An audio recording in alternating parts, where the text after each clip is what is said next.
It started with a single message, one that neither of them expected would change their lives forever. "Hey, I saw your comment about small-town diners. I think I know one that could give any fancy place a run for its money," wrote Landon Brooks. Emma Grant smiled at her phone, curled up on her couch in her tiny apartment in Madison, Wisconsin. She'd met Landon through a local Facebook group for book lovers. For weeks, they'd exchanged jokes, late-night thoughts, and photos of their pets. She loved his humor, the way he found wonder in ordinary things, like sunsets over parking lots or old jukeboxes in gas stations. But when he suggested meeting in person, she hesitated. She had been burned before, too many first dates where men tried to impress her with grand gestures but lost interest when they realized she wasn't some glamorous influencer, just a schoolteacher with a modest salary and a heart that bruised easily. Still, something about Landon's message felt different. So, after a few days of thinking, she finally replied, "Sure.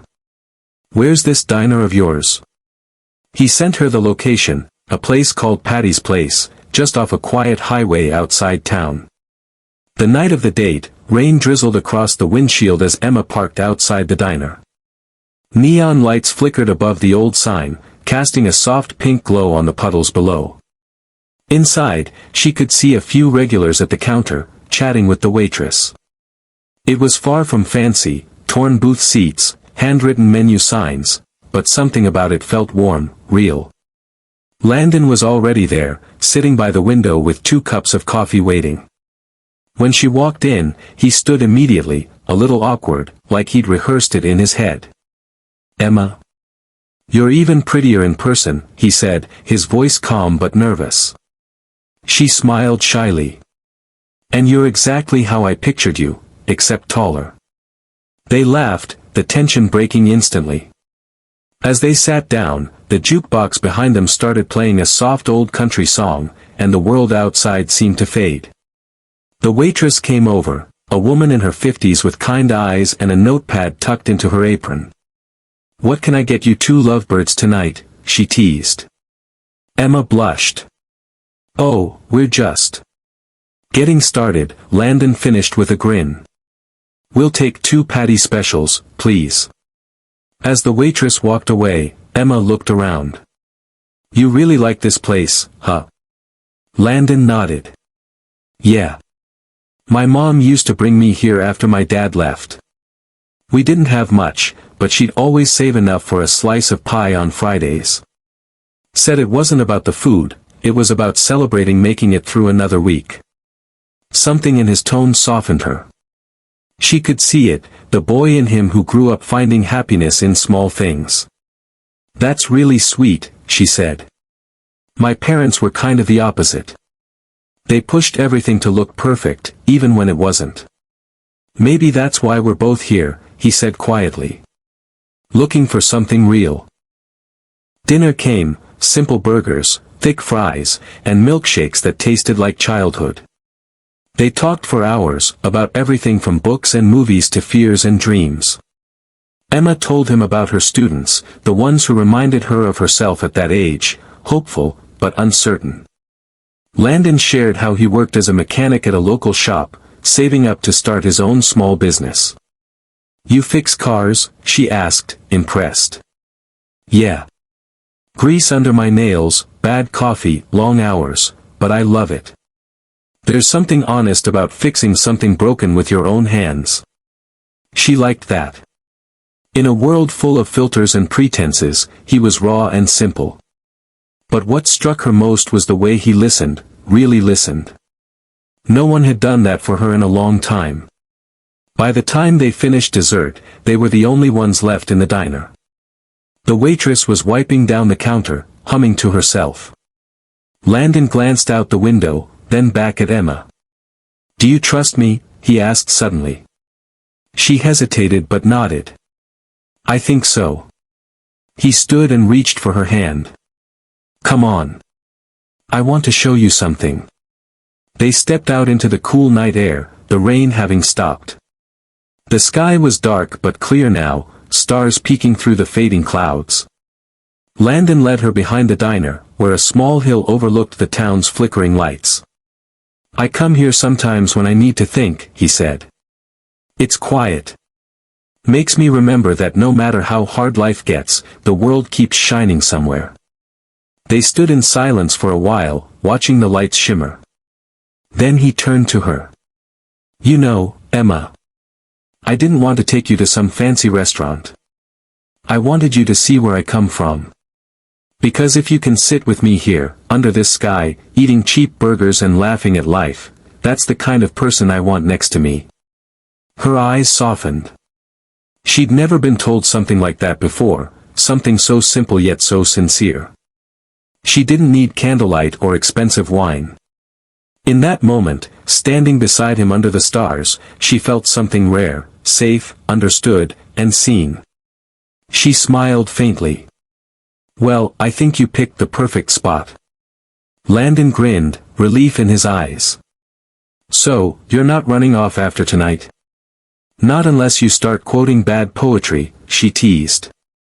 Oh, I've got plenty of that, he said, pretending to pull out an imaginary notebook, and she laughed until her sides hurt. That night, as she drove home, she couldn't stop smiling. She played their conversation over and over in her mind. For the first time in years, she felt excited, like her life might finally be changing direction. But the story didn't end there. Because sometimes, the smallest moments, the cheap dinners, the quiet laughter, the first spark of something genuine, can lead to the biggest turning points. Over the next few weeks, they saw each other constantly. Coffee on rainy mornings, walks by the lake, fixing Emma's old car when it broke down again. Landon brought her flowers once, not roses, but wild daisies he'd picked from a roadside field. They reminded me of you, he said. Simple, but they make everything brighter. Emma was falling for him, hard. Yet, a tiny part of her still carried doubt. She'd been left before, by people who promised forever but meant only for now. One Saturday morning, she invited him to meet her parents. They lived an hour away in a suburban neighborhood with manicured lawns and picture-perfect homes. She warned him gently, they're particular. Don't take it personally if they seem distant. He just smiled. I'll win them over. I've fixed tougher engines. But when they arrived, it was clear her parents weren't easily impressed. Her mother, Carol, looked him over with polite disapproval. A mechanic? She asked, raising an eyebrow. That's hands-on work. Landon chuckled softly. Yes, ma'am. Keeps me busy. Her father shook his hand, firm but cold. Dinner was tense. Every question felt like a test.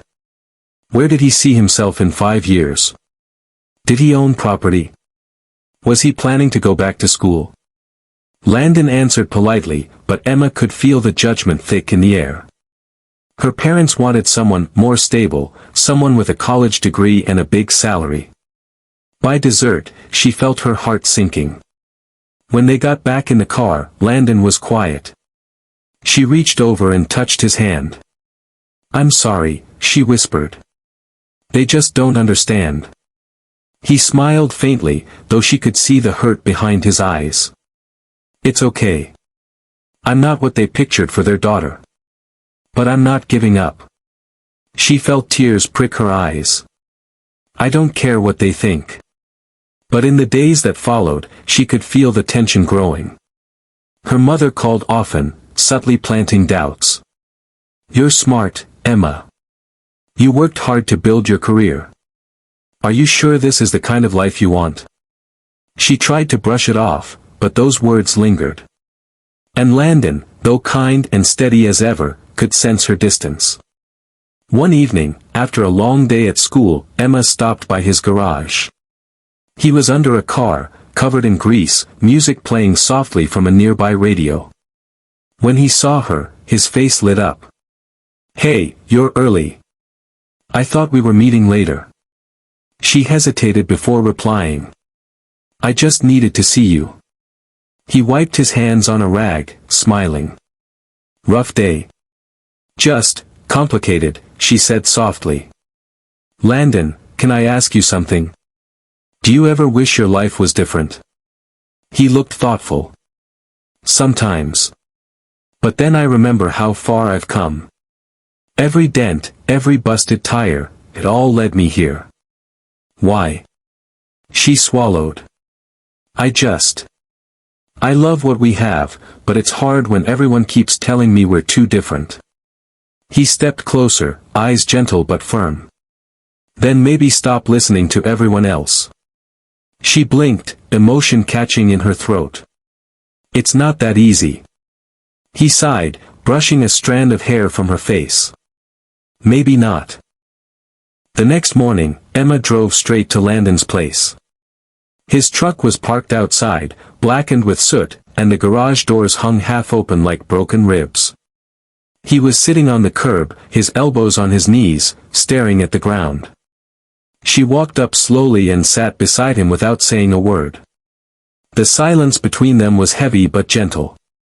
After a long pause, he spoke. Insurance says it might take months. They're not sure what caused it yet. Probably an electrical short. I lost all my tools, Emma. Everything. She placed a hand on his arm. You'll rebuild it, Landon. I know you will. He turned to her with tired eyes. You say that like it's easy.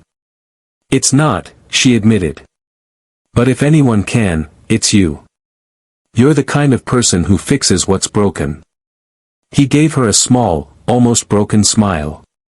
Yeah, but this time, I don't know where to start. Emma felt something stir deep inside her, that same protective warmth she felt for her students when they were struggling. Then I'll help you, she said. We'll figure it out together. He shook his head. You don't have to do that. You've got your own life. She looked at him steadily. You're part of it now. For the first time since the fire, his shoulders eased. He nodded, tears quietly building in his eyes. Over the next few weeks, Emma was there every day after school. They sorted through the charred remains, saving what little could be salvaged. Some nights, they sat on the curb eating takeout, covered in dust and exhaustion but still talking, still laughing. One evening, while sweeping the floor, Landon looked up and said, You know, Patty's place is reopening next week. They renovated the inside. I was thinking we should go back there. Kind of, start over. She smiled. Our spot. He grinned. Our spot. When the day came, the diner looked brighter, with fresh paint and polished booths, but it still had that same heart. The waitress recognized them immediately. You two are back.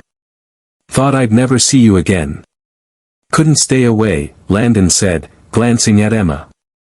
They ordered their usual burgers and shakes, and for a while, it felt like life had found its rhythm again. But deep down, Landon was struggling. His savings were nearly gone, and the stress of rebuilding weighed on him. Emma could see it in his eyes, the way he forced his smiles and brushed off her worries. One night, she found him sitting alone in his truck outside the garage, staring at the empty space. Talk to me, she said softly. He exhaled. I feel like a failure, Emma. I worked years for that shop. Now I can't even afford to fix my own dream. She knelt beside him, taking his hands. You're not a failure. You're a man who got knocked down. That doesn't define you. What you do next does. He looked at her for a long moment, then whispered, I don't deserve you. She smiled sadly. That's where you're wrong. They leaned against each other, the night air thick with quiet understanding. The next day, she had an idea. She started a small online fundraiser, telling their story, about the fire, about his passion, about the kind of man Landon was. She didn't expect much. But within days, donations began pouring in. Old customers, friends, even strangers were moved by their story. Messages flooded the page. He fixed my dad's car and refused to take extra money. He helped my son with his first job. Landon was stunned when Emma showed him the fundraiser total. You did this? He asked, voice trembling. "We did this," she corrected.